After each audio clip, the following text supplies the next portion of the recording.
What if I told you that while most civilizations lasted a few hundred years, one empire dominated for over 3,000 years? That's longer than Christianity has existed. That's longer than the Roman Empire by 10 times over. And by the end of this video, you'll understand exactly how ancient Egypt became the longest-lasting civilization in human history, and why it still influences everything we do today. Most people think they know ancient Egypt. Pyramids, mummies, King Tut. But what you're about to discover is the complete story that textbooks never tell you. We're going to cover 3,000 years of history in the next 20 minutes, and I promise you'll see patterns that explain why some civilizations thrive while others crumble. By the time we're done, you'll understand the secret behind Egypt's incredible success and the one mistake that eventually brought it all down. Here's what makes ancient Egypt so puzzling. Most ancient civilizations we study lasted maybe 2 or 3 centuries before they got conquered, had internal collapse, or just faded away. Egypt lasted 3,000 years. That's like if the United States started in 1776 and was still going strong in the year 4776. It's almost impossible to wrap your head around. But here's the thing that really makes no sense. Egypt wasn't some isolated island where nobody could reach them. They were right in the middle of Africa and the Middle East, surrounded by enemies dealing with droughts, famines, civil wars, and foreign invasions. Yet somehow they kept bouncing back, stronger than before. How is that even possible? Why location changed everything? Let's start at the very beginning because understanding where Egypt came from explains everything that happened next. Picture this, it's around 4000 BCE and most of the world is still figuring out basic farming. But in Egypt, something incredible is happening along this massive river called the Nile. The Nile wasn't just any river. Every single year, like clockwork, it would flood. And when those floods receded, they left behind this incredibly fertile black soil that was perfect for growing crops. While everyone else in the ancient world was struggling to grow enough food to survive, Egyptians had figured out how to predict and use these floods to create food surpluses that could feed massive populations. This is where the first secret of Egypt's success comes in. Geography. The Nile gave them everything they needed, but it also created natural barriers. To the west, the Sahara Desert. To the east, more desert and the Red Sea. To the south, dangerous rapids called cataracts. And to the north, the Mediterranean Sea. Egypt was like a natural fortress with the world's best farmland right down the middle.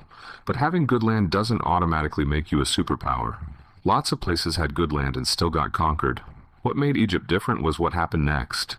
Around 3100 BCE, small farming villages that had grown up along the Nile started organizing into 2 main regions, Upper Egypt in the south, Lower Egypt in the north, around the Nile Delta, and that's when this legendary king named Narmer, who some people call Menes, did something that changed history forever. The unification, creating the first pharaoh. Narmer united Upper and Lower Egypt into one kingdom. But here's what makes this so significant. He didn't just conquer these regions and rule them separately. He created something totally new, the concept of a pharaoh who was both a political leader and a living god. Think about how brilliant this was. In most ancient societies, you had kings who ruled because they were strong or wealthy, and priests who controlled religion. But pharaohs were both. They were gods on earth. This meant that rebelling against the pharaoh wasn't just treason against the government, it was rebelling against the gods themselves. It was the ultimate form of political control wrapped in religious authority. This is also when hieroglyphics started developing. Having a writing system meant they could keep records, write laws, send messages across the kingdom, and most importantly, preserve their knowledge for future generations. While other civilizations had to start over every few generations when their leaders died, Egypt was building an institutional memory that lasted centuries. The Old Kingdom, building for eternity. Now we get to what most people think of when they hear ancient Egypt, the pyramids. The Old Kingdom from about 2686 to 2181 BCE was when Egypt really showed the world what they were capable of. This was the age of the Great Pyramid builders. But here's what's crazy about the pyramids. We're not just talking about impressive buildings. The Great Pyramid of Giza, built for Pharaoh Khufu around 2580 BCE, was the tallest building in the world for over 3,800 years.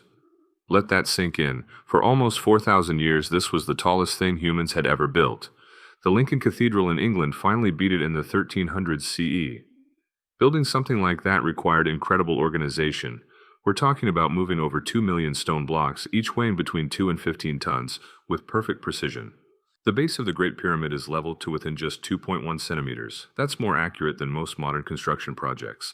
But the pyramids weren't just showing off, they were solving a fundamental problem that every civilization faces. How do you maintain stability when your leader dies? In Egypt, the pharaoh wasn't just a political leader, he was a god. If gods can die, how do you maintain divine authority? The answer was to make death just another phase of divine existence. The pyramids were resurrection machines, designed to help the pharaoh's soul journey to the afterlife where he would continue protecting Egypt as a god. This meant that even when pharaohs died, their divine protection continued forever. This period was Egypt's first golden age. They had incredible wealth from agriculture and trade, a stable government, and enough resources to undertake massive construction projects that required tens of thousands of workers.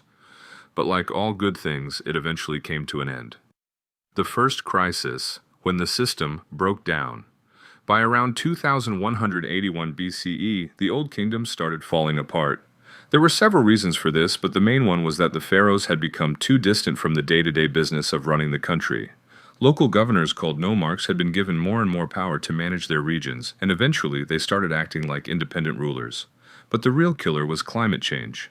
Not the kind we worry about today, but a massive drought that lasted for decades. The Nile floods that Egypt depended on became irregular and weak. Crops failed, people starved, and the pharaoh's divine authority was called into question. If the pharaoh was really a god, why couldn't he make the floods come back? This led to the First Intermediate Period, from 2181 to 2055 BCE. Egypt broke apart into competing regions ruled by different nomarchs who all claimed to be the legitimate pharaoh.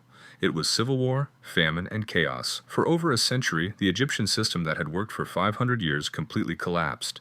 But here's where Egypt's resilience really shows. Most civilizations that face this kind of total breakdown never recover. Egypt did. The Middle Kingdom. Learning from failure. Around 2055 BCE, pharaohs from the city of Thebes managed to reunite Egypt and establish what we call the Middle Kingdom. But these pharaohs had learned from the Old Kingdom's mistakes. Instead of trying to rule through divine authority alone, they focused on practical governance and public welfare. This was when Egypt really started expanding beyond its borders. They pushed south into Nubia, which was rich in gold and other valuable resources.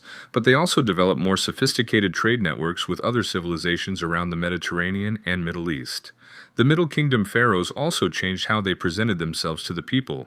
Instead of being distant godlike figures, they portrayed themselves as caring shepherds of the Egyptian people. Art from this period shows pharaohs with more human, sometimes even worried expressions, rather than the perfect divine faces of Old Kingdom statues. They also democratized the afterlife.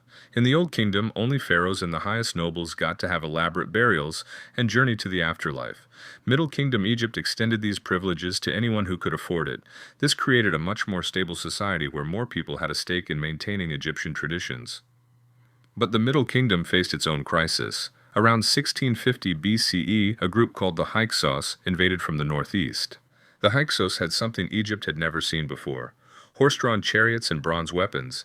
Egyptian armies, still using copper weapons and fighting on foot, couldn't compete. The second crisis: foreign invasion.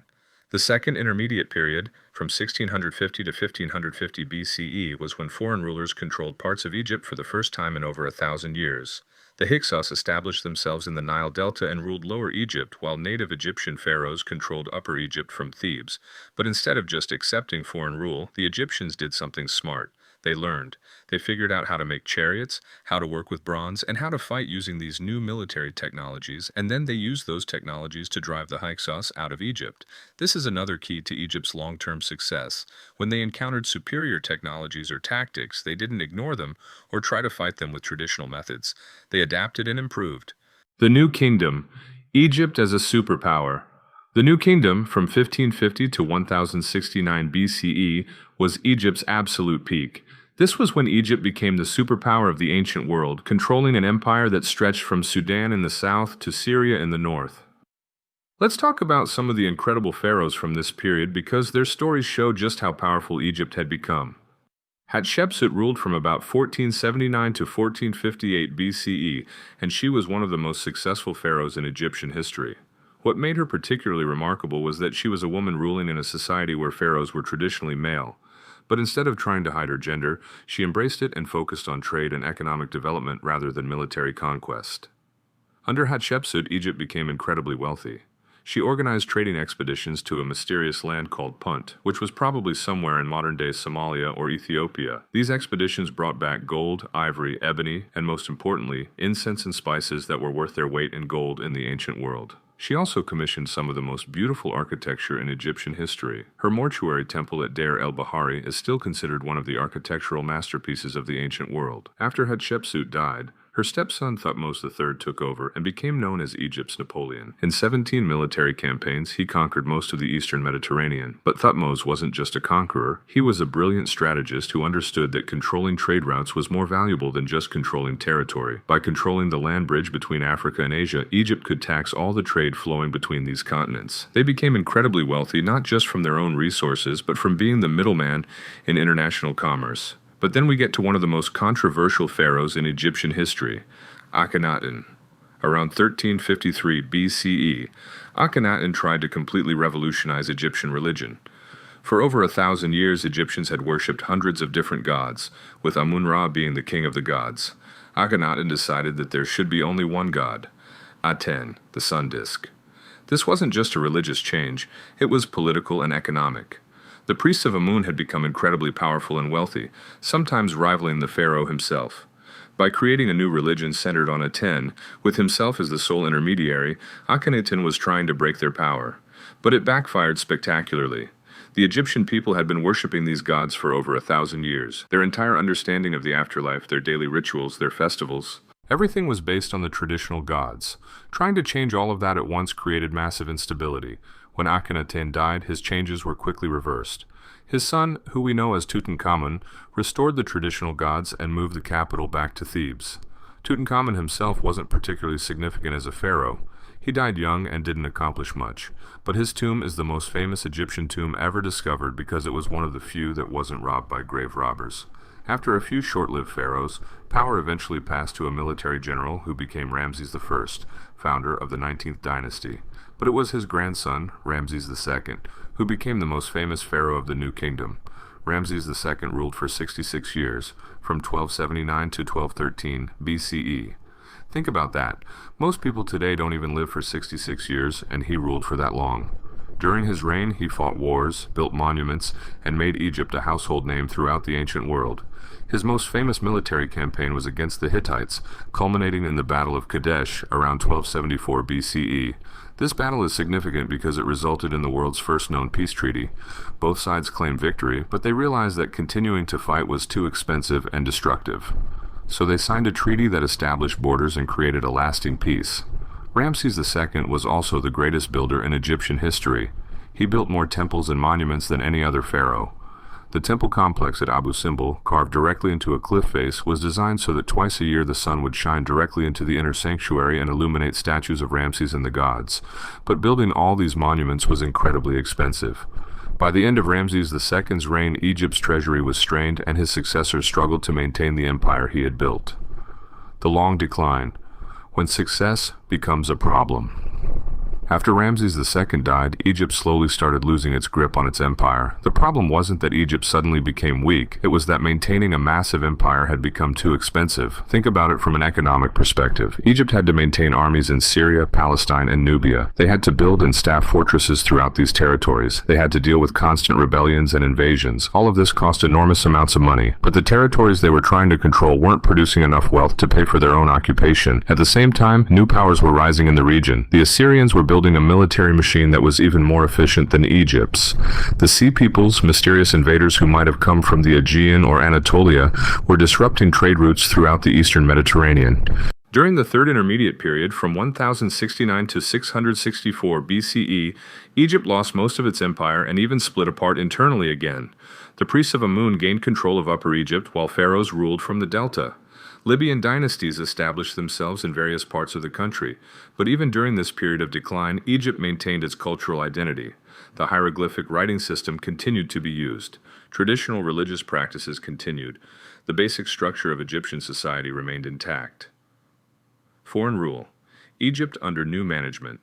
The late period from 664 to 332 BCE saw brief attempts to restore Egyptian power, but also the first successful foreign conquests of Egypt since the Hyksos.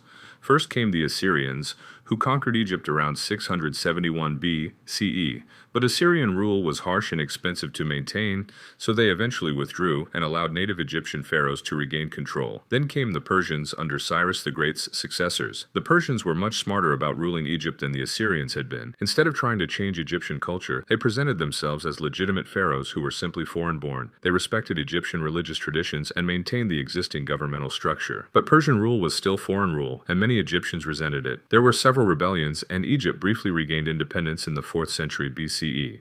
The final chapter, Greeks and Romans. Everything changed in 332 BCE when Alexander the Great conquered Egypt, but Alexander was brilliant in how he handled the conquest. Instead of presenting himself as a foreign conqueror, he went to the oracle of Amun at Siwa Oasis and had himself declared the son of Amun-Ra. In Egyptian eyes, this made him a legitimate pharaoh.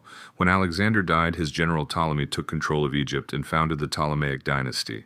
For the next 300 years, Egypt was ruled by Greek pharaohs who spoke Greek, practiced Greek customs, but maintained Egyptian religious traditions and governmental structures. The most famous of these Greek pharaohs was Cleopatra VII, the last pharaoh of Egypt.